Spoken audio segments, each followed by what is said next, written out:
memories. Here I am at the Home Depot. Oh, I'm across the street from Oak Hill. What's today's date, Rhea? It is the 17th. End of tax season. And cross my fingers. Lock down another job. Being at this Home Depot reminds me of a lot of shit. Naturally. It comes all fluttering back.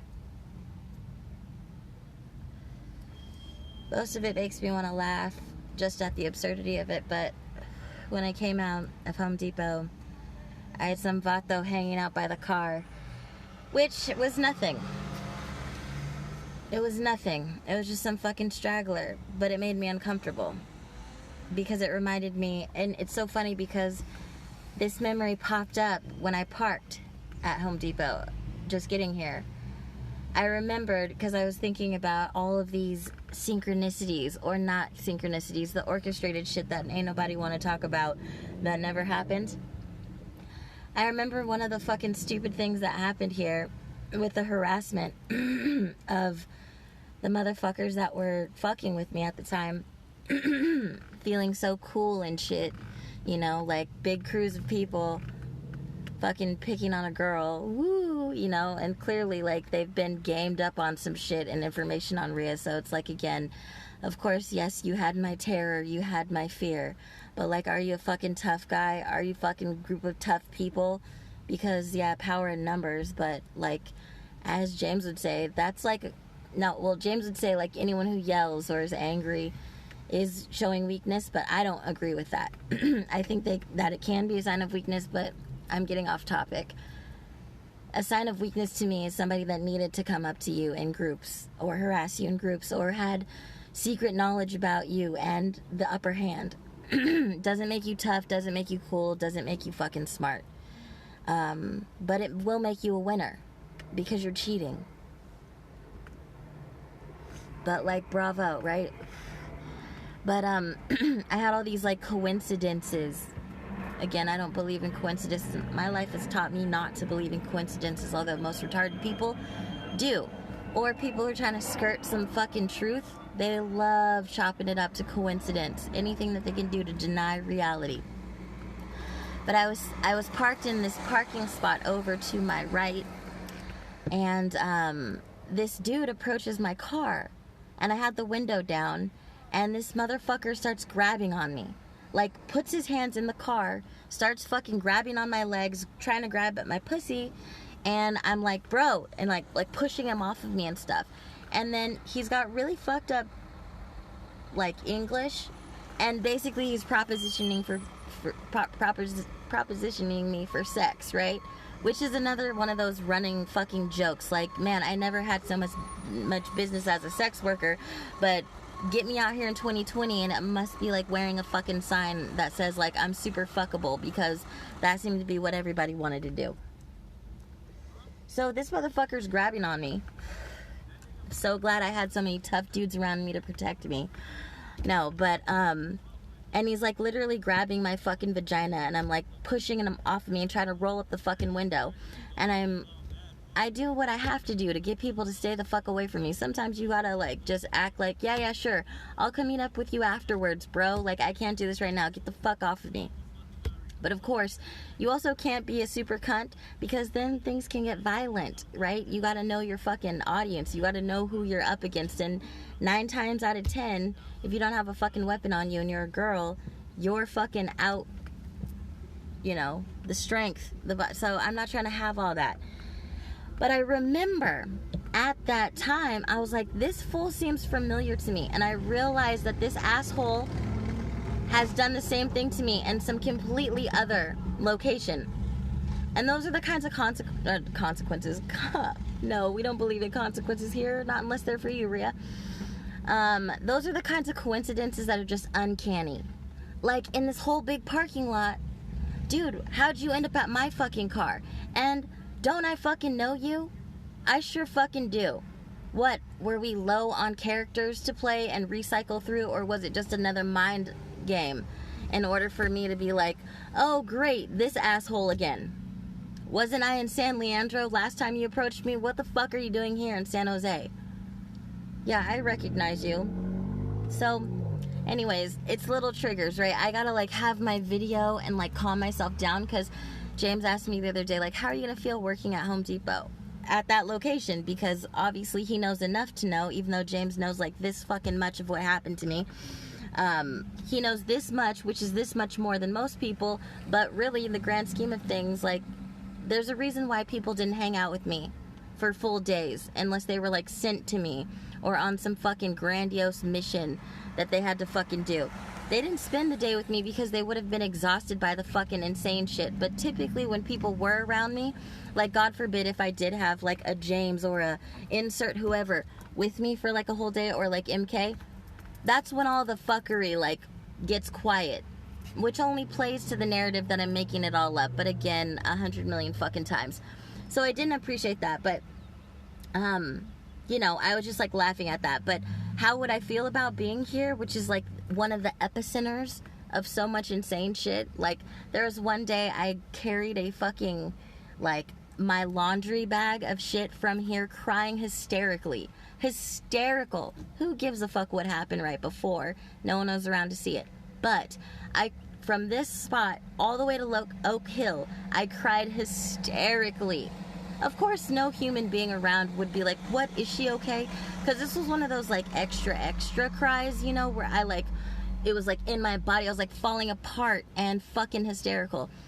But I made it all the way to the fucking, my dad's grave. This is when, like, I had been working on something, and it was in the spiritual realm, and it actually came into fruition that nobody fucking understands. But that day was profound for me. And I did have a fucking stalker asshole watcher person who sat at a grave next to me, but he wasn't even sitting at a grave because he was just fucking watching me the whole fucking time that I sat at my dad's. And I talked to my dad because I wanted to talk to a real motherfucking person, and I was done at that point. I had really given up, and I was just, like, ready to die. Like, because at some point, it's like you're almost tapped out of fear. But don't say that, because if you do say some shit like that, you can guarantee that somebody, somehow, some way, even though you're talking to your fucking self, will take that as a challenge. Be like, oh yeah, Rhea, you think you've masked out your fear? Let's create some other fucking insane scenario for you, you know? Let's, like, keep on making it known that, like, the I, you know what I'm saying? Like, the motherfucking, we always watching. So I felt like, you know, when James asked me that, I was like, oh, it'll be fine, because I'm going to have the opportunity to put good energy here. It'll be a place where instead of being robbed, like, fucked with, attacked, starving, all of that, feeling hopeless, I will be going to a job where I'll be making money, and I'll be able to generate income for myself, and that'll make me allowed to have food and the basics that I had when I was, like, 16 years old, ever since I've been fucking working.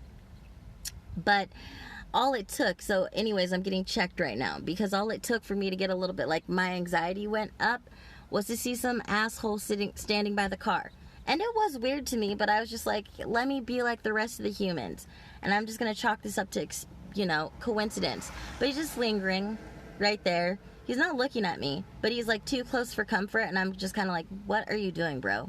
You know, like, what are you doing? But whatever, fuck it. But I realized that that's just memory. That's just, like, as easy as the trigger is. But I underestimate, but I'm looking forward to the challenge. You know, Rhea loves a fucking challenge, so it's, like, perfect that I would get a job here, of all places. Right now I'm sitting in a location that I was parked in the van at. I met two nice people, but just over to the left was where I spent the time with Ryan, the Sons of Anarchy lookalike dude, which, if I'm being honest, he felt like another one of those people that was sent to me. Because energy signatures, and just at some point, you know, you just can't hide it. It was, again, too much of a coincidence for Rhea to write it off as a coincidence. And it was almost like in this grand orchestra of whoever was, like, pulling the strings, there were certain things that would happen, and then, like, a person would be inserted into my reality. Whether it would be to rescue me or to cause the problem. And then typically if there was a problem created or caused, then they could insert another person into my reality. It's very simple. I don't understand why people don't get how simple it is. Like, look, dude, I'm gonna fucking pop your tire, right? Here's an example. I'm gonna pop the tire on your car, and then you're gonna have a flat tire. So since I know that I did that, then it's gonna be easy for me to just have one of my homies walk by all unassuming like and see that you need help, because now you need help. You see, I created the problem, and now I'll just make sure somebody's available and ready to help you, and that person has an agenda. Okay, cool. I also had a total meltdown. I did like Ryan. He was very nice. He didn't push fucking me on him. He didn't ask me for shit. He drove me around. He made sure I was fed. And but yeah, I came out of Target one night and I was completely defeated and feeling hopeless and just like, where the fuck am I gonna go? What the fuck am I gonna do? This sucks. I hate the world. And some fucking Looney Tunes dude, he wasn't part of the script. He was just like part of like the world, you know, actually organically throwing something in your way. So I had some fucking like certifiably crazy dude talking to me, and he wasn't even making any fucking sense. And it's the middle of the night and the parking lot is pretty much empty. And then in the distance of, you know, the blackness of night, inserts this like tall, handsome drink of water, looking like he just fell out of Sons of Anarchy. And he's got a wife beater on, a black wife beater on, some jeans, fucking goatee. You know, he's just very cute. And he's like, actually comes to my rescue. Because yeah, this dude wasn't leaving me alone, but I didn't actually need rescuing at that time.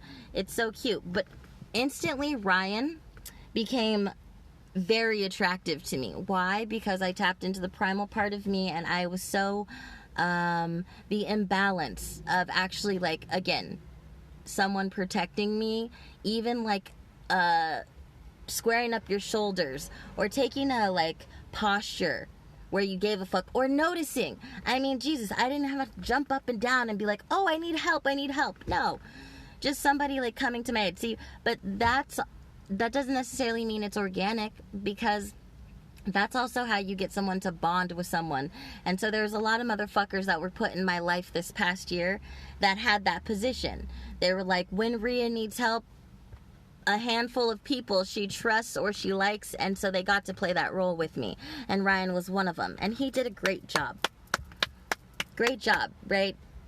Part of me was like hoping he'd be here because I'd be like, thank you, you know what I mean? Like, and of all the people that I came across that did try to solicit sex from me, I totally would have had sex with him. I mean, we kind of sort of tried, but it was like one of those unfortunate things where two attractive people couldn't make it work.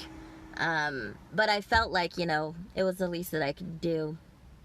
And like I was saying, you become wildly attractive when you don't turn a blind eye or go poof and disappear, you know, and turn your back on a bitch in the middle of the night, or just like watch her like lose her shit.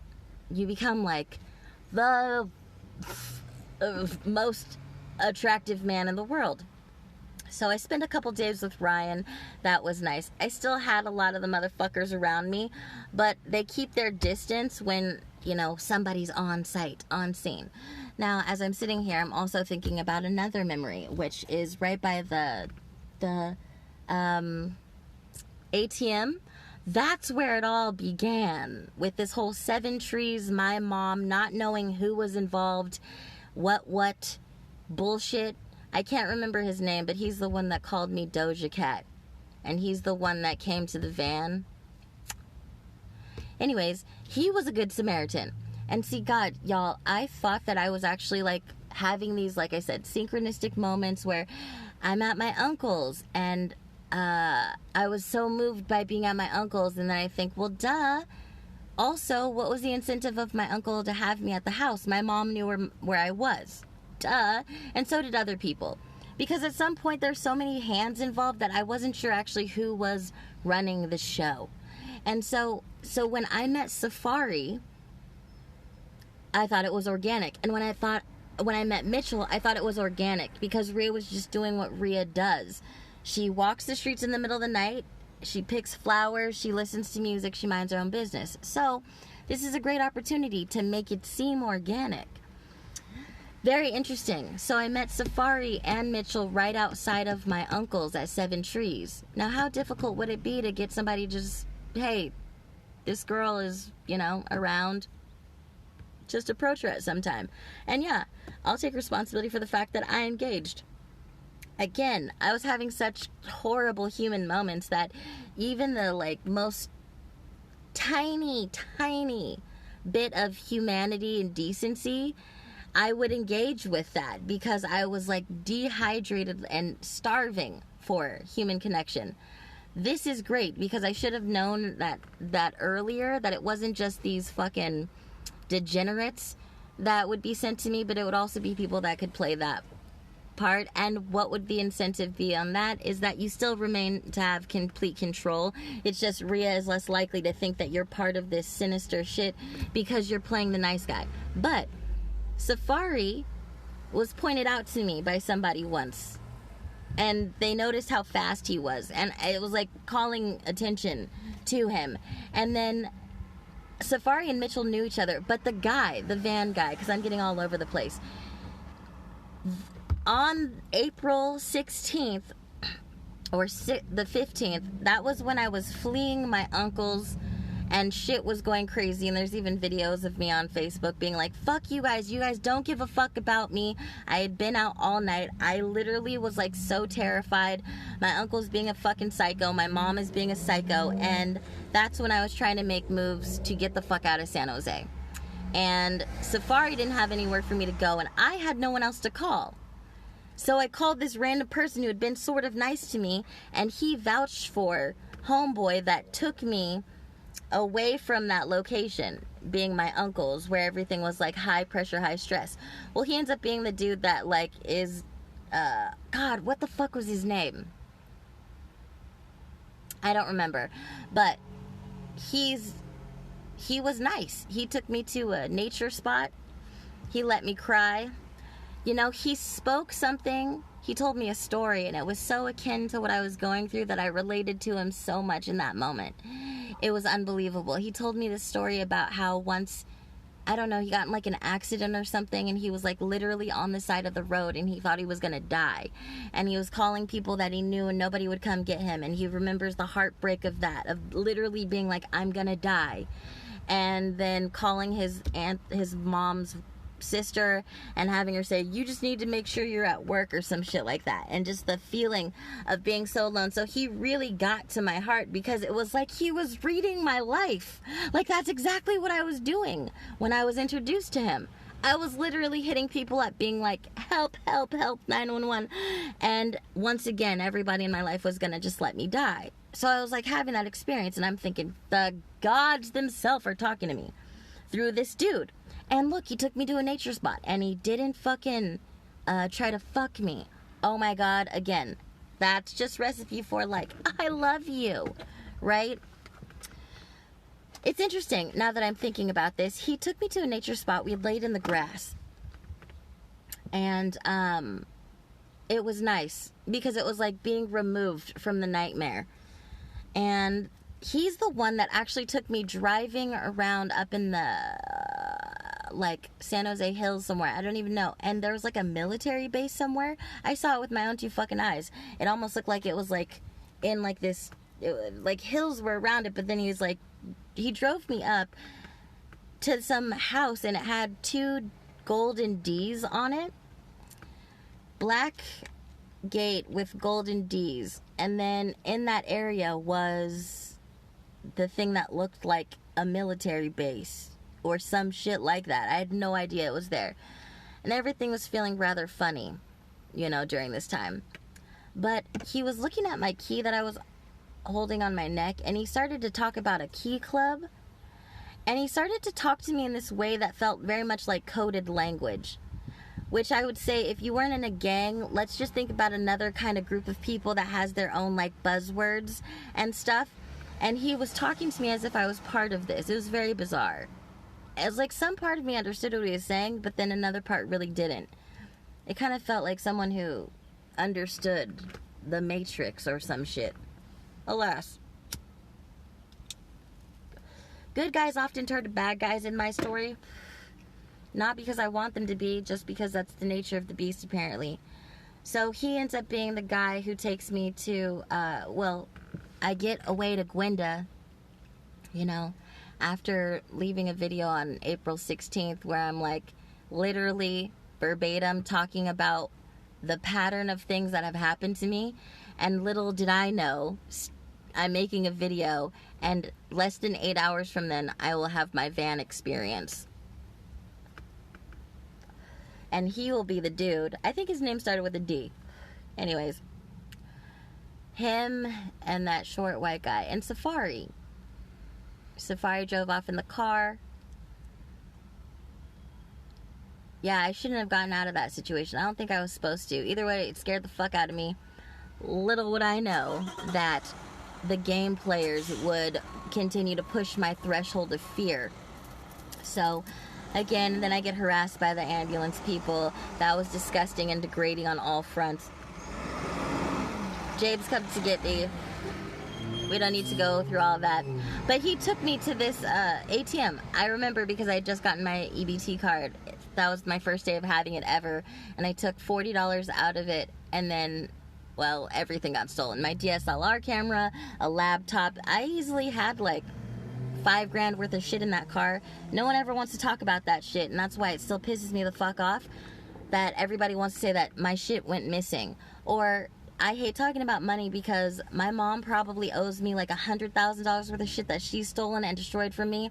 If we lump sum the cars that I bought, the property that I had in it, the shit that people threw away or held in storages that I couldn't get to, it's quite a fucking bill.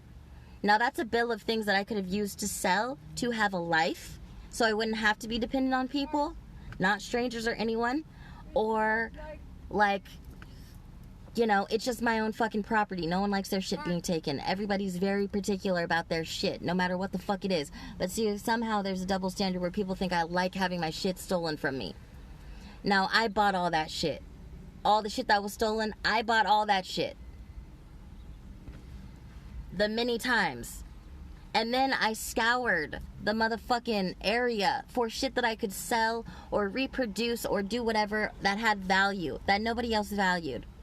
And I gotta believe, like, again, that this is not some orchestrated shit. My mom knows police officers. Other people know police officers. That's why my brain was fucking scattered. And for a minute, I didn't know if it was even... I was like, is it my mom? Is it James? Is it Natalie? Like, I really honestly didn't know because I was just trying to factor in. Like, who has the ability to do this? You know?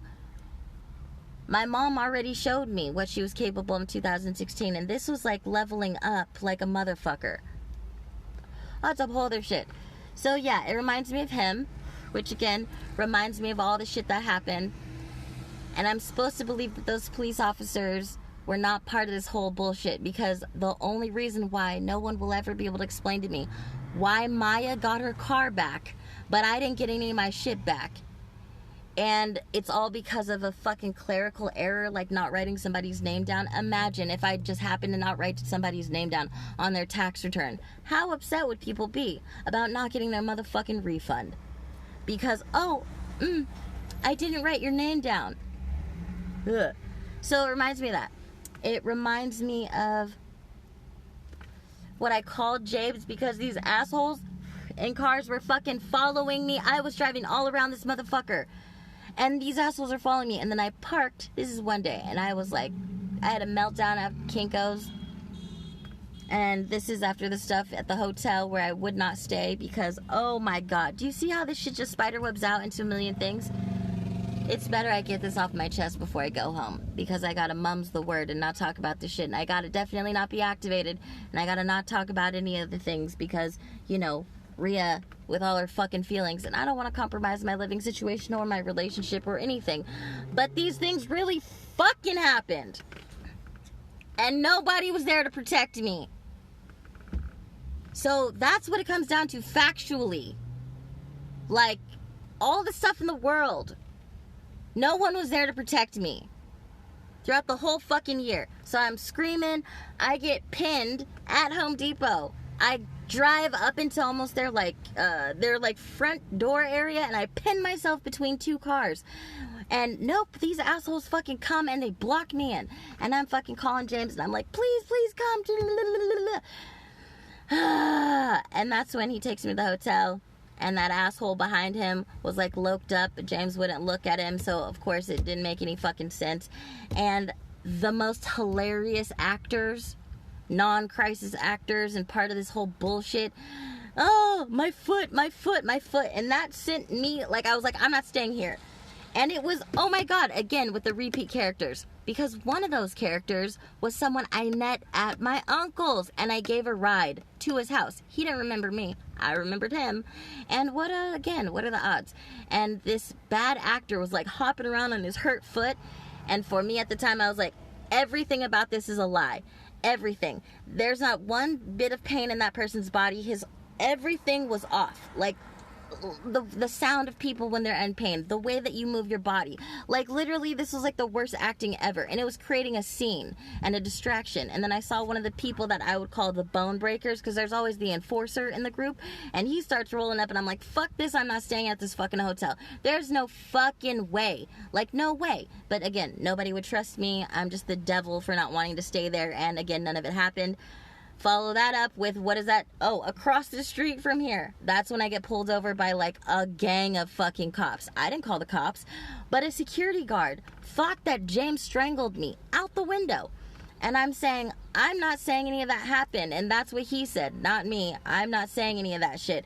And I even give James the fucking courtesy of a heads up, even though we were fucking on the outs, because what did just happen was not good.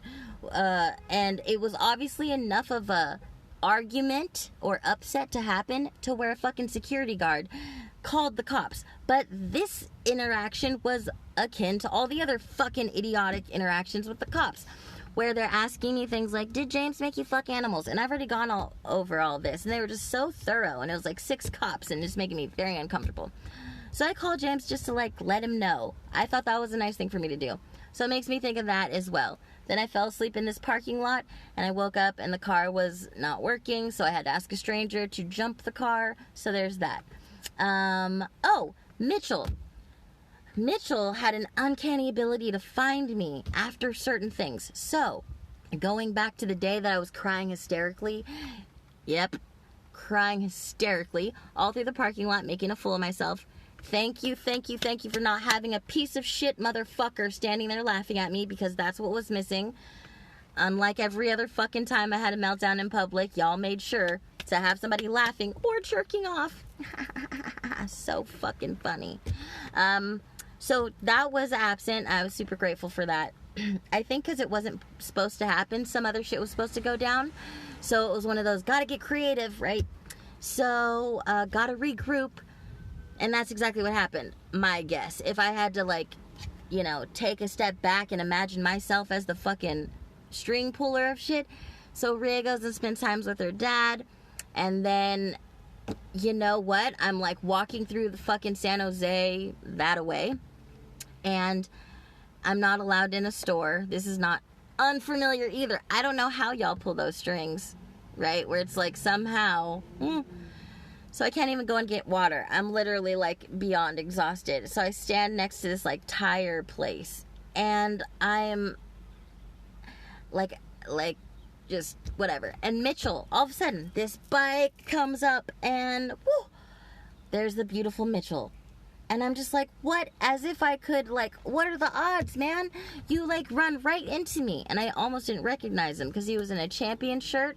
Shout out to those who pay attention, because I had my whole thing about champions. And so they made sure that he was wearing a Champion shirt, because that would be something that would resonate with Rhea. And then he takes me to the back of something that I'm pretty sure is like a sex shit for some unruly stuff and probably illegal shit. But I didn't say anything. And Mitchell's doing his part. He's like leaving shit, doing that weird stuff that like Chance did, where they would leave items around me in locations, and I started to feel like I was being set up for crimes. So I would make it a habit of like collecting everything that these people would leave behind, because something inside of me was like, I'm gonna get caught up for some fuck shit, right? Chance did it. Mitchell did it. This motherfucker in the Elite Rooter, which again brings me back to this parking lot. So, but I get my break because Mitchell, you know, so we go to the back, we smoke some meth in this place where he's, I think, trying to put my attention on the fact that, like, he knows some illegal shit has happened, and we have this, like, epic moment, where he showed me his, like, strength in this whole way that I just, like, honestly blew my mind. It made me think of James. I really think that Mitchell is, like, super initiated into some shit. That's probably why he has his Anubis fucking tattoo. People are tripping. We still have our calling cards, okay? So what do you want to call it? Order of the Rose, Templars, fucking, the EOA, the whatever the fuck, the Illuminati, the Masons. What the fuck, dude? I fucking don't know.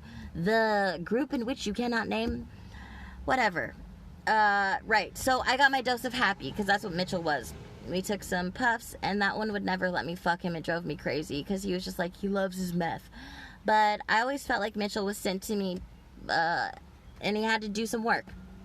Alright, so, you see how it's all connected? That was after leaving here, hysterical, going to the cemetery, and then I run into Mitchell. So awesome. But, as I'm sitting here, I'm looking at the spot where I also saw Mitchell again. One of those other times. I just had like a total crazy meltdown over there in the parking lot, because this is a big-ass parking lot. And I was being followed again, like, even to the point where I'd go park in some, like, obscure place, and some asshole would park right fucking next to me. In the whole entire parking lot, there's everywhere to park, and I'm already trying to get away from you, and you gotta park right fucking next to me. So I'm, like, driving off, and I'm pissed off, and I'm like, skirt, you know? So, right in front of Best Buy right here, there's a bunch of Best Buy vans. So I squeeze in between them. It's so fucking hot at this point as well, temperature wise. I'm like sweating my ass off, whatever. I'm walking over somewhere and I'm pissed, like off the Richter scale, pissed off, but I'm keeping it all bottled. And the next thing you know, woof, I'm over somebody's shoulders. And it's Mitchell. What do you know? And I make a joke. I'm like, Mitchell, they always send you to me when I'm mad. You know? And one of the things I noticed about Mitchell is that he had this, like, it looked like someone peeled the flesh off of his fucking finger. And instantly I thought, that was punishment for you not doing some fuck shit. But whatever, I'm just happy that you're here. So I took him to Jamba Juice, and we got a Jamba Juice. And then Mitchell dangled the carrot because, just like Goofy from the park where Sarah dropped me off, which is also the park where I bought my van. Oh, small world after all. Just like Goofy said, the way you punish Rhea is by not fucking her, or by fucking her exhausted to leave for like forever, or asking her to bypass her emotional feelings so she can fuck you. Anyways, the other way is not fucking Rhea. So Mitchell would not fuck me. So what he did was he dangled the carrot in front of me. What's the carrot? Fucking. And he was like, let's get in the van. And the van is filled with shit. But I'm like, okay, let's try to make it work. Come to find out, when I look back on it, that's when he stole my phones. He stole my old phone that used to be Zach that had a ton of evidence on it. A ton. It was my oldest phone. It had the golden, the creme of the creme. You know what I'm saying? Of my memories, of my recordings, of my photographs, of my videos. That was the one. And then there was another one as well. Now, I should have been hip to game sooner, because many people have done this, where when they're offering help to, like, rearrange my shit, like, like I've said before, it's actually a tactic to be able to go through somebody's shit. Like, say you're looking for something. What a great ruse. To be like, oh, let me help you reorganize your shit. I can touch everything. And when you see me, like, going through stuff, then you won't be put off, because it's not suspicious, because I'm helping you out, right? Just moving things. Mitchell had an uncanny ability to pickpocket as well. There's been many times where he would just grab something of mine that was, like, on me, and then he'd just, like, show it to me. So I was too distracted by the seduction, and because I was so upset, the chemicals in my body were just, like, overly happy, and thus easy to be distracted. So I had my two phones charging on the car, so they were, like, in plain sight, and I wasn't thinking that he wanted my phone. So anyways, Mitchell says he's going to take off to go get, like, to go boost something so that we could get drugs or whatever. And during that time, I have these strangers walk by. See, y'all, this is another one of those times where people say really weird shit to me, which is to play to the crazy of, like, people are watching you. Not only do people walk up to me and they know things specifically that, like, I've said in videos like this where nobody watches because they're private, literally, but it's like, look it, I know. Just like the asshole in Pittsburgh who's like, you want a van? I have a fucking van for you. Like, what the are you joking? Go suck a dick. Like, of course I want a van. It's an F-150. You have the special van that I fucking want. Of course you do. You're gonna give it to me for free? Of course you are. Like, okay, MK, play stupid like everybody else. This makes me want to slit your fucking throat because I fucking hate it. Yeah, homeboy keeps pacing back and forth to the room. Rhea, it's nothing. And then I walk out one of the times and he's fucking right up on the door and he's like knocking on my motherfucking door. I don't make this up, okay? Maybe if somebody could fucking actually, like, for a second be like, yo, Rhea, maybe. A maybe would be better than a flat-out no. Ugh. So, now, Mitchell said something weird to me when we were behind the buildings over yonder after the crying thing. He said to me, oh, no, that's wrong. That's the hot, sexy moment that we had where he, like, flung me all around and it was like a trust exercise. And I was like, oh my God, his strength. And I was like, this is like vampire strength. This is like, you know, like beyond what human capacity is. And so it made me think of James. And that's also when I started spinning out this narrative. Maybe James was his, like, teacher, you know, like, because I was like, you're an initiate. And I had to just, like, compare it to someone else that had to be smart and capable of handling this kind of a man and also as strong and, you know, ruthless and, you know, brilliant. So that's just what I had to do because, you know what I'm saying?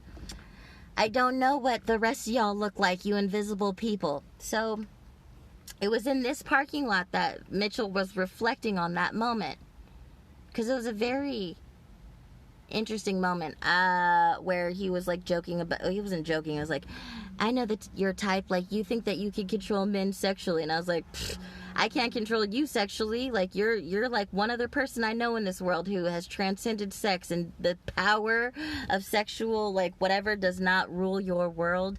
That would be you in 007. Like, ain't no bitch, no how, it doesn't matter how hot she is, it doesn't matter what kind of crazy tantric shit, you cannot like pull his strings by way of sexual shit. Like, they're beyond it. So it's just kind of like hilarious to me that he thought he could play this game where he was like, yeah, Ray, just gonna try to control me sexually. And I'm like, yeah, if I was retarded enough to think that like that's something that actually like would work on you, but really it's not my style, but cute.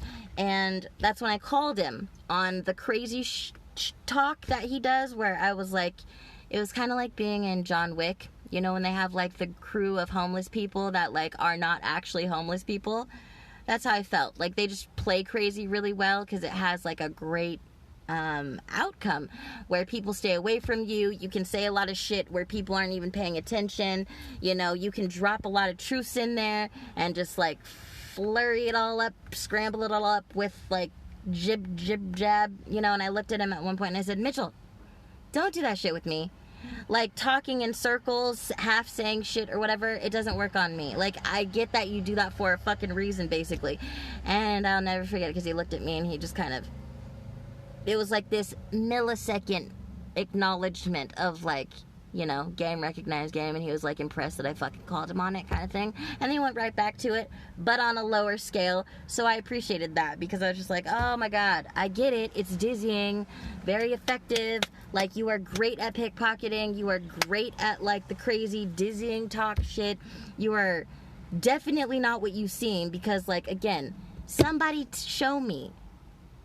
Like, if you've seen this motherfucker's body, or you've seen James's body, hard pressed to believe that they're just fucking homeless motherfuckers walking around. No.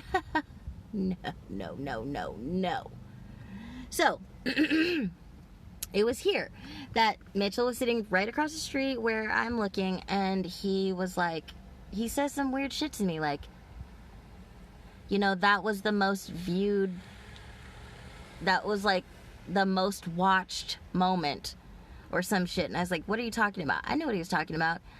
He was trying to like insinuate that like we were being watched or filmed or recorded in some capacity, which I thought at the time, because I really felt like, kind of like Boomer said, is this some kind of like undercover weird fucking Truman Show shit? Because I will never let go of the whole shit that happened in the Domain Hotel with that sex video. I know what the fuck that was, y'all. I can give a fuck what anyone says. I've never said this out loud. But that was somebody who's seen and heard me fuck, and being able to duplicate that on such a, like, level.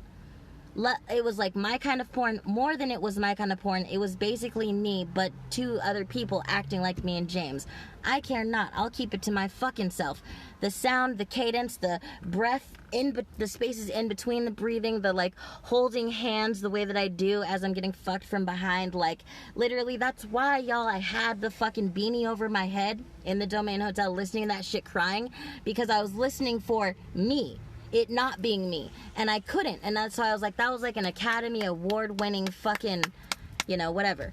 And also, I always felt weird being in the Domain Hotel, because I fucked around at the MK like this much in the Domain Hotel, and you took on a different posture, and it made me feel like we were being watched. So what do you know? Crazy ramblings of this girl. So I had already been feeling that way, obviously, because that's what I'd been led to feel like anyways, for a myriad of reasons I've gone over. But he was feeding to this, whether it's true or not, and he said that was the most viewed whatever possible. So I started thinking, like, did someone set up an all fans account or some shit, like OnlyFans account? Am I being recorded? Like, in an information age ain't no joke. It's no shit to fucking track a person, to hack their phone. You know, I'm recording right now, but somebody could hack into my phone, be watching this, listening. That'd be a great underground, like, generating of money business. You know, we kind of saw a Blacklist video or episode where they had done exactly that. Nothing new under the sun, so if it's been thought about, it's probably been done. And I thought, there must be like exclusive members, you know, like people that are part of these orders or groups that like know about it, because my family's into some shit. And what, y'all want me to say what I fucking never said? Yeah, all that shit in the trash. You know, I saw a pattern. And it's brilliant. Like I said, it made me fall in love with people. But it told me a lot about people. And a specific group of people. Okay? So, yeah. I saw it, y'all. I saw what you were saying. I saw what it was really about. Okay? And I have never fucking said, I'm not gonna say shit. It doesn't matter anyways. It's just another fucking ritual. So... So he's feeding into that, because it's like, oh yeah, that was the most viewed thing. Because it was hot, but it was like this organic kind of hot. There was no sex that transpired, but it was primal. And I remember the wind blew, and he's, you know, and my hair goes, and we're talking about this like predatory nature of like tracking someone and being prey and all of this. And I like move my head to the right, and I show my vein. It's kind of like as if he was a vampire, but, you know, we were just tapping into something else, and I was just basically showing him my neck as a way of being like, I'm not afraid of you, so what, you know? And so he was referencing that, like, that was the most watched whatever, and I'm like, yeah, whatever. But it caught my attention, because, like, why the fuck would you say that? Not that I think that we're so special that we should be being watched, but it would have definitely made an interesting story. So Mitchell walks off, right? And I'm excited because I'm going to do some drugs and I'm going to have some sex. And some people walk by. It was a mother and two, like, young 20-ish boys. And they're being super nice. Oh, my God, you look so beautiful. And one of them is trying to, like, set me up with his best friend / brother. And I was really taken aback by this moment, because it was a great show of, like, kinship, you know, because... This one guy was like, you'd be perfect for my brother. He's such a good dude. Da, da, da, da, da, da. So my attention is this way. And the car is behind me. Now, looking back, I just think that that was just the distraction. So that I wasn't looking at the car. And that's when Mitchell was able to steal my shit. Because I was being distracted by the niceness of strangers. But as I say, no, no, thank you, and it was so sweet, and it probably took about like 3 minutes or whatever, one of the people say something very strange to me as they walk away. One of them says, I like your hair better blue. I liked it when it was blue. So I'm like, what the fuck? And it didn't really register. I was like, oh, thanks. You know, it's one of those moments because, like, it doesn't make sense. So, but then I turn around and nobody's there, right? And at this point, I'm looking for my phones because I'm like, fuck, where are my phones? Guess what? I had this little red journal and it had my notes in it. It's the shit that got stolen from me by the fucking Russian-looking mob dude at the fucking Social Security office when I was robbed twice that day. It was that journal. It's where I kept my money and my cards and everything. Where was that red journal? It was left on my dashboard, like underneath my fucking windshield wiper, as like a hi. Like, so somebody took it out of my card, made it, and presented it to me. You know what I mean? Gave it back to me, and it didn't register until later. You know, when Mitchell was gone, so were my phones, and la, you know, good job. Mission completed. The distraction technique was also used with the bike. When I was downtown San Jose and 005 had given me his bike, and that asshole on video by the fountain, you see how you assholes all gotta put your dick in shit even when it's not your literal dick? This motherfucker would not leave me alone. He didn't want me to have access to an outlet, which I had found. And it was only when I would go and try to make a video that he would sit there and he'd talk about inappropriate fucking dumb shit.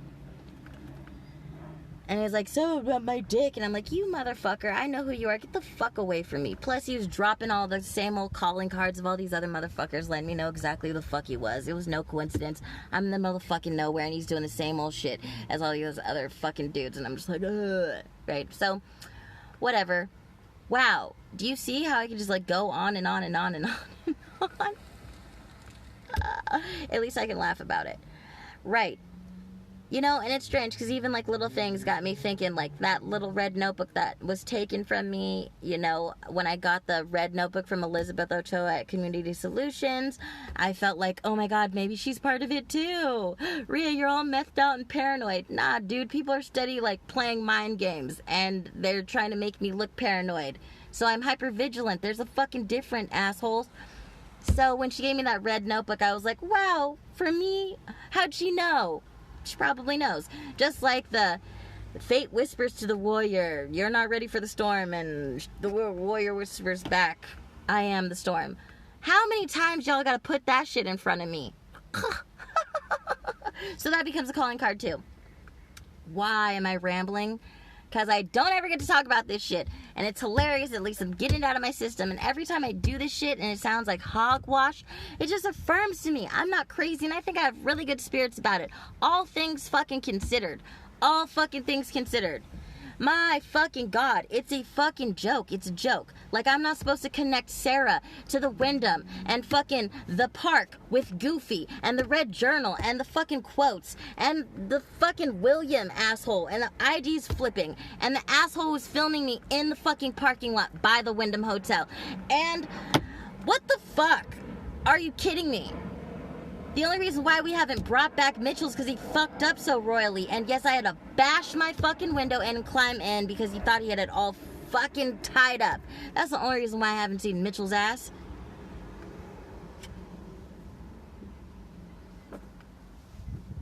Yes, dude. Write them all down. None of them were by fucking coincidence. And seriously, like, how ungrateful of people to not appreciate. Look, I'm gonna be like the rest of everybody else. Look at me. I'm gonna be an entitled little bitch and say some crazy shit. How fucking ungrateful of everybody in my fucking life to bitch and moan about how fucking traumatized they were by shit that impacted me. How hard it was to watch me go through shit. How fucking ungrateful of people not to be grateful for the fact that I can stomach it, not fucking endlessly talk about it, not fucking break, make jokes about it, do whatever, and keep it from them. How fucking ungrateful. How ungrateful that people, like, they don't realize what it takes to do that. Or they act like I'm not doing a fucking good job keeping all of that horrible shit that happened to me away from them. Putting everything else first when I should have been doing everything else. Like, yes, trying to get vengeance. Oh, right, here's another thing. I drove in to this parking lot and there was the Elite Rooter van here, which just triggered me. Of course it's gonna be like, that's just what it is. I'm not saying that that's a grand conspiracy, but I will say that the motherfucker that I saw outside of my uncle's at Seven Trees that gave me a ride, and he was driving the blue Elite Rooter fucking van, it's not a coincidence that that motherfucker took me to 5525 Judith Street. Not a fucking coincidence. That is the house that I was born or grew up in. Nobody knows, and there's not enough money in the fucking world to make me believe that this dude, like so many of the rest of them, just happened to take me to significant places in my life where trauma has either happened or are significant to me. And he wants his warrior jacket back, and what the fuck was he trying to do? Same shit everybody else is trying to do. Put me in a stolen vehicle so they could make jokes about how Rhea gets away from the fucking cops so easily, or somehow miraculously, because everybody's worked overtime to try to get me set up. Like at the White House Hotel or White House Inn. I'm no fucking idiot. I know that the person in the room next door to us was fucking recording shit, and that's why shit had to pop off. I know. The fucking pipe under the bed, everything made it look like it was a fucking disaster, just like many other fucking hotels. That is how you set shit up and make it look a certain way. That motherfucker was fed information, period. So yeah. Jesus, motherfuck. So, Rhea, we don't like that you're yelling. Rhea, I don't fucking like a lot of the shit that I don't get to fucking yell about. Or to even question who's involved, how deep are they involved, because at some point everybody seemed involved. Everybody. And there's places and people where all the fucking lines connect. And I'm in the wrong for questioning it. No. You can blame that on Fred Morales too. He told me to use my motherfucking brain. And at some point, you're fucking retarded if everything's staring you in the face. But it's set up to where, yes, of course. Spin them all around. Have all the liars and the jesters come to court and say a different fucking narrative, and that's fine. And the shit that happened at fucking Walmart. Yeah. I got my lessons. Okay? But there's some shit that's so fucking, like, beyond. It's like, I can, like, give people baby food breadcrumbs of, like, a tiny slither of what's really happened, and they can't, it's too much for my brain. Or I'm guilty as fuck, so I get defensive and I gotta shut you down. Also, because it triggers you more. So I say thank you for the fucking practice. So I'm getting mad now? Yes, I'm irritated. Why? Because it's annoying. Because it's ridiculous. It's absurd. And because 9 out of 10 times I do a really good job acting like none of it's happened. And the truth is, anybody in anybody's life that acts like this shit or requires this shit to not be real, or to not even, like, bare minimum, like, truly help, has no fucking place to talk about where I'm at progress-wise, what's true and what's not. Period. And they're not for me. Nor would they be for anybody. Rhea, hush. Shh. Why? Why does the blood sacrifice gotta fucking shut up? You got my brother out there fucking making all the signs and symbols and shit. I went through the gauntlet. I had it confirmed. Whether this is like a targeted individual situation, which goddamn happens, and I was able to figure out a way to figure out why, even if it was a government program. Oh my god. But then that feeds into some narcissism because it's easy. That would be the first thing that I would ask, which I'm not sure why more people didn't ask me that. Rhea, do you have such grandiose delusions that you think that the world revolves around you and that someone would actually conspire to do all these things? Well, I would think that yes, a deviant fucking person like my mother would, and clearly, like souls or whatever's left of their fucking souls, the chumps that fucking played part in it. Dude, I know so many shady people who do fucking hideous shit for $50 fucking dollars. Go fucking look, my homies, people that I actually like that are not my homies, but they were part of the roles, you know, so I do have my favorite fucking characters, like MK. What the fuck? You don't gotta get him to do shit to fucking steal shit from people. What the fuck? Let alone pay somebody. What the fuck is it to, like, harass some random bitch? How many people are hard up for fucking money? And how many people are just fucking bored or sadists themselves and they don't even fucking know? So I think I was actually a really good girl around it. And I still play stupid. And I allow myself to be distracted because clearly I'm not supposed to go near my fucking videos. I'm not supposed to talk about certain shit. I'm not supposed to do X, Y, and Z. I'm supposed to go along with it. And I fucking have. So yes, I deserve a fucking job. Look at me, knowing my fucking place. And I deserve to know that I don't get to make as much money as other people. And I get to, like, relive all this shit with, like, my fucking mom. And she gets off scot-fucking-free. She's not scot-fucking-free. Again, as, like, isn't this what the fucking Masons know? As above, so below. As within, so without. Like, I'm bankrolling it in the spiritual realm. I could give a fuck what anyone says. And so, like, I'm, like, not giving up on this life, but I'm not attached to shit. Not shit. Because it's all been a fucking game. And for a second there, I made it okay because I thought maybe I'm being initiated. Because I sure as fuck have done the work. But no.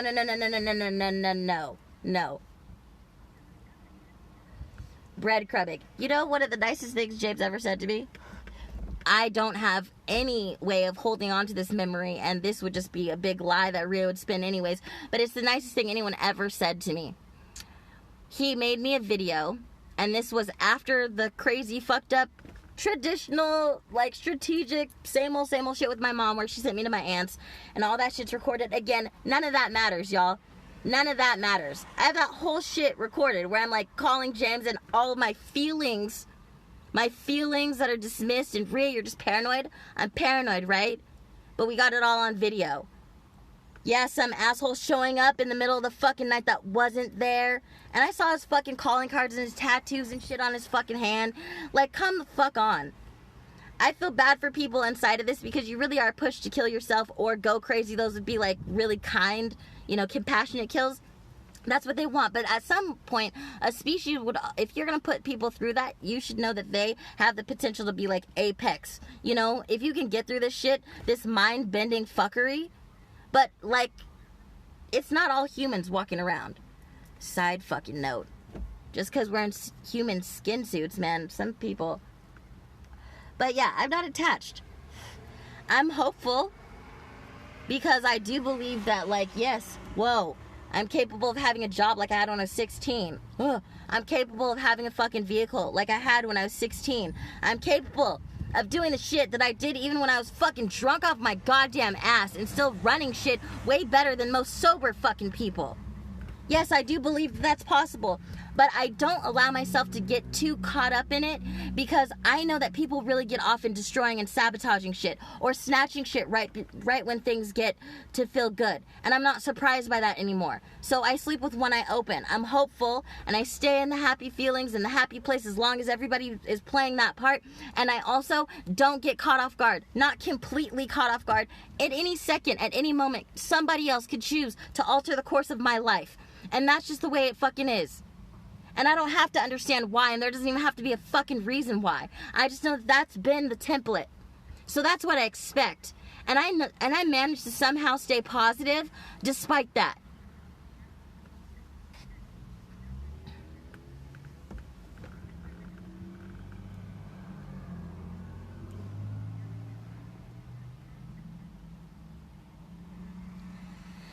Yeah, the reticule shit. The 7-Eleven. I looked terrified. James told me that it was terrifying. I was terrifying. Like, witnessing me in my states is terrifying, like, on September 19th, which, like, hot button date. Well, I was terrified. And, again, like, the levels of shit I went through on a daily fucking basis. Which is also why, again, thank you, everyone, for helping me work on my triggers. Because I still have a long way to go. Still, little things really blow my fucking fuse.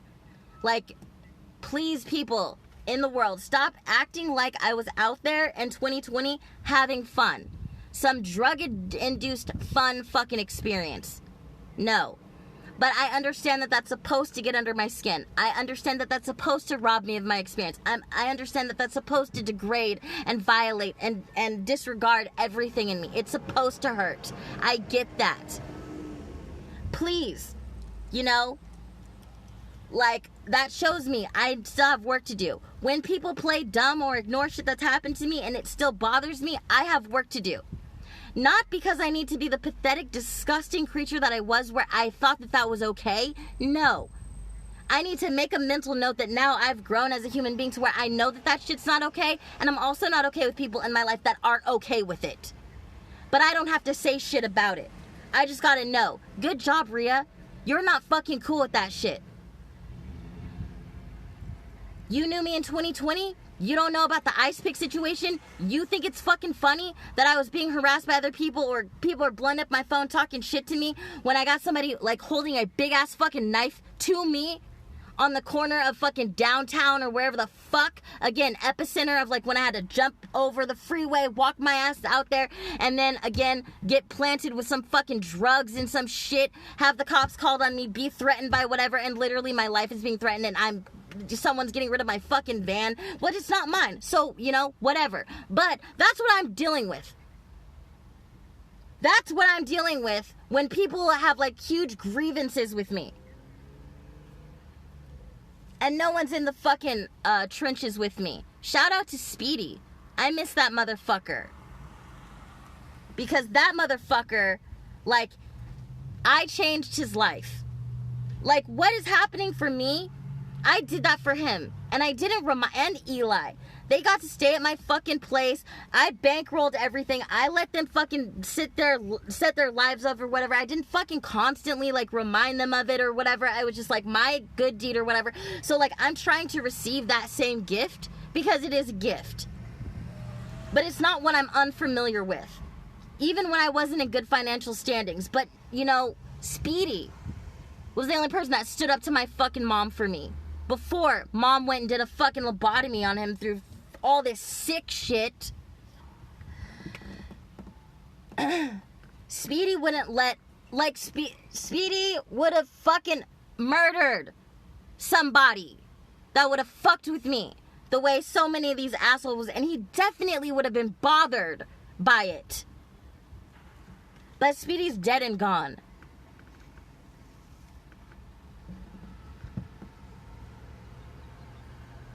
So, you know, I don't expect it. I never expected it.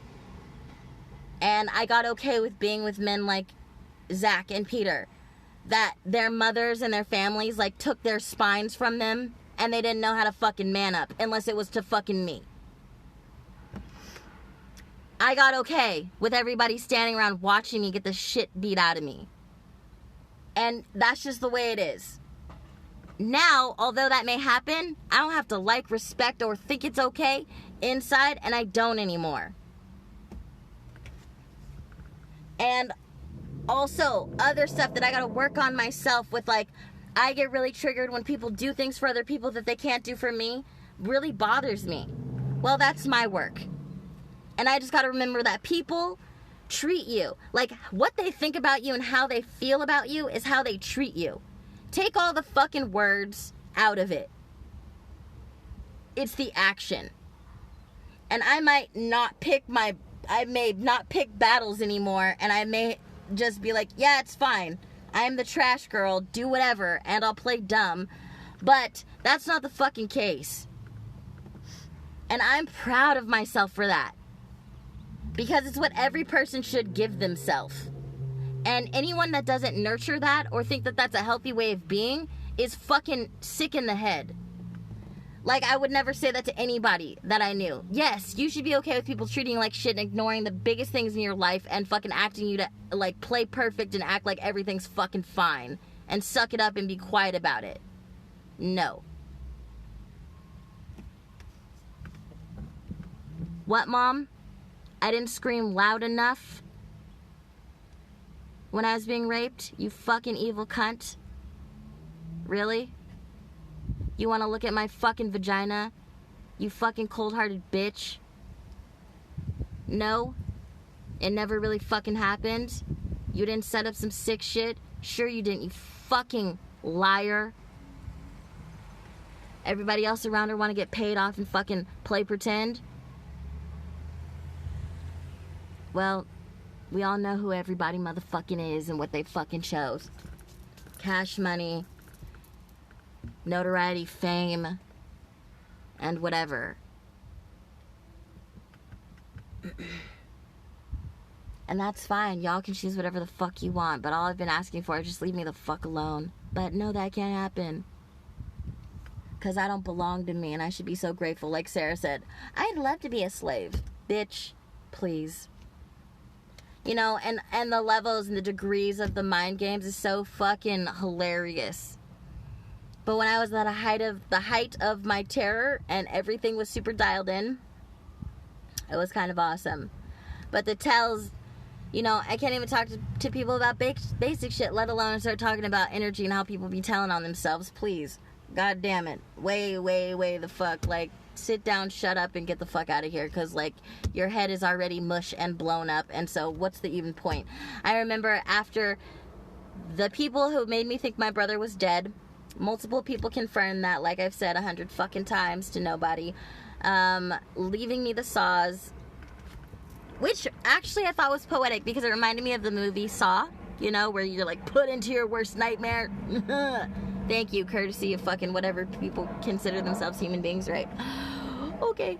I remember out front of 7-Eleven, I had this aha moment, because here I am running around like a maniac making videos, right? And of course people aren't calling me, responding to those videos like, Rhea, are you okay? Do you want help? Let me come get you out of this situation. No. If anything, people are just like watching and being like, Rhea, you're fucking making a fool of yourself, or I'm just gonna ignore it, or whatever, blah, you know? It's a great show. A little bit too long though. I know, wasn't it? It was way too long and it was way too much. But I remember I said something because I was being swarmed by people and I was at the height of thinking Dov is dead, and I hated everybody because I'm like, how the fuck can anyone expect me to do shit but look for my brother? How is nobody helping me do this or confirm this? I literally couldn't stand the presence or the sight of anyone.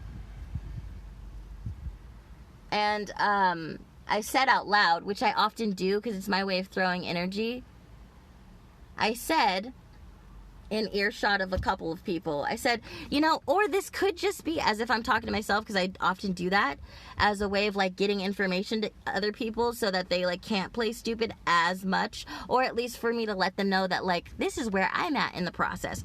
And so all this crazy shit is happening. Great, you made me, like, you barricaded the door and you put a box that had blood on it on top of it, and you told me my brother was fucking dead, and you told him that great, cool. And now I'm doing all of the things that one would assume a normal person would do when they find that out, right? And I'm like, God, this is probably playing right into the narrative. And I said this out loud to someone who doesn't even know my brother, but he's one of the people that confirmed my brother was dead, so that's kind of funny.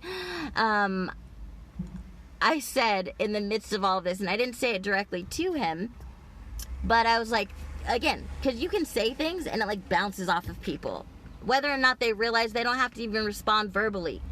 You know, I learned that trick a while ago, where you can think something or say something and you throw energy at their fucking, like, their energy, and it bounces back a response if you're fucking tuned in. And I just checked the atmosphere. So I was like, you know, I was going on one of my rants about, like, my brother being murdered and what the fuck is wrong with everybody, blah, blah, blah, blah, blah, right? And nobody's having an appropriate response, so I at least know that I'm in some kind of weird, like, don't trust this reality because if this is your reality, you don't want shit to do with any of these motherfuckers.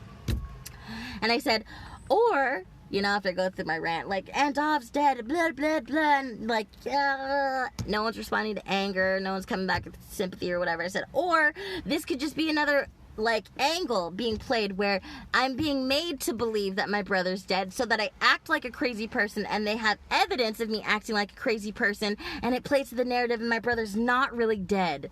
And one person in that crowd responded energetically and in their body. It was, you know what the response was? It was like, no, it didn't have like a, you want me to say sounds and all the things and how they let me know. No, I can't do that for you. But what I can do is say, it's like the moment when you realize that somebody like knows something, or, and it's like he was like, it's a moment of recognition. And the way that I could best describe how this energy transferred or translated to me was, oh fuck, how does she know that? And that is the one moment that I started thinking it was a possibility that Dov wasn't dead. And it was just a sick and twisted mind fucking game. Yep. Because I threw the energy out and something bounced back and confirmed that. So then I thought, God, you know, I feel so fucking special, the lengths that people are going to. And Sarah coming to the fucking Hayes Mansion, that was just to do the same thing she did at Crazy 8. To make a scene in front of everyone, and of course that shit got recorded. Of course it did. Because that's part of your role, boo. And if it wasn't Sarah that came into my hotel room and left the ecstasy pill and all that shit, then who the fuck was it? I'd have to sound like a real nut job to be like, oh, and the hotel attendants are in on it. No, well, I wasn't.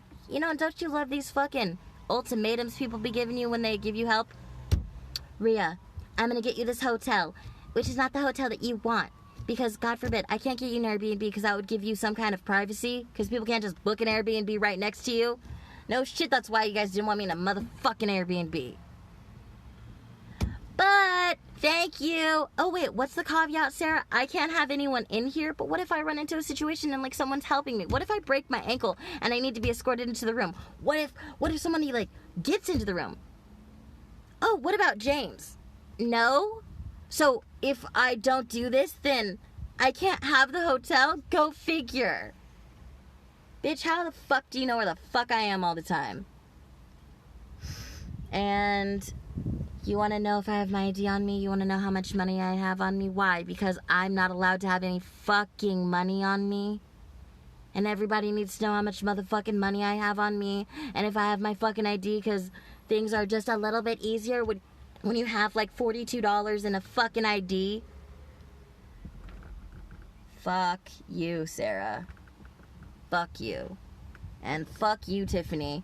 Dumbass video. Which James has.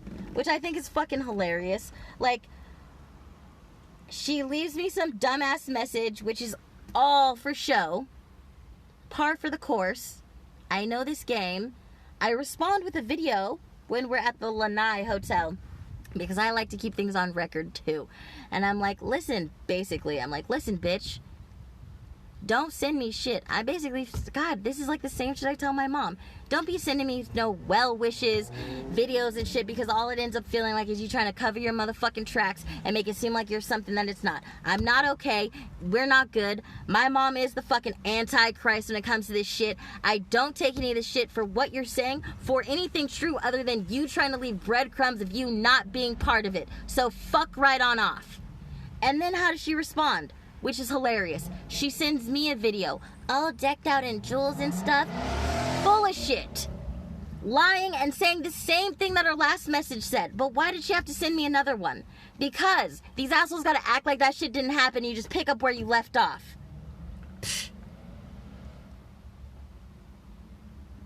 So whatever.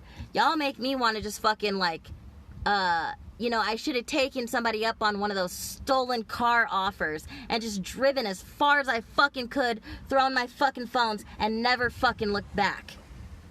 Maybe that's what I was supposed to do, and I fucking didn't. That is the one thing I didn't do. Because maybe I'm still too attached to things. But, you know, I was just being logical. What gives me the highest rate of survivability? And I thought, set yourself up for success, dummy. So don't go as broke as you are. Don't go with no vehicle. Don't go to some location you don't know anyone. But at some point, fuck, what good has it done knowing people? But yeah, fuck Rhea, fuck your videos, fuck needing a phone. Those are the things, those are the anchors, those are the things that keep you locked down here. And why do you need your video so much if everybody's so busy trying to deny your reality and it's not going to make a difference anyways? That's the way that they can still fuck with you. They being the infamous they. I gotta know what my fucking weak points are, because I still don't want my reality to be taken more than it already has. And so that's something that I need to be aware of. So I gotta get good with that. And I got practice just recently of the idea of not having any of that shit. Well, okay. Of course that's not what I want. But what else can you take from me? You being what the fuck else can the world take from me? I've already lived the worst fucking possible nightmare thinking my brother died and the way that he did. And then coming to find out that he's probably fucking part of it. And so I lived the nightmare because it was real for me. And nobody cared. And nobody helped me with that. And I was led to believe that. I didn't make that up in my fucking delusion. So that was real for me for like 6, 7, 8 months. So I got to live that. So basically the only thing that could happen is that happening. And I at least already have been through it. So you can't take job from me. You can, but what the fuck? I would expect it because I lived it. Take my videos, take my money, take my opportunities for job, take my character, take my reputation, take my phone, take my fucking livelihood, take my whatever. So what else should you do? But get on a fucking bus, throw away your fucking ID, your phones, your everything, and never fucking look back. Because at least maybe then you'll have a shot. Well, I chose something different because I'm still hopeful.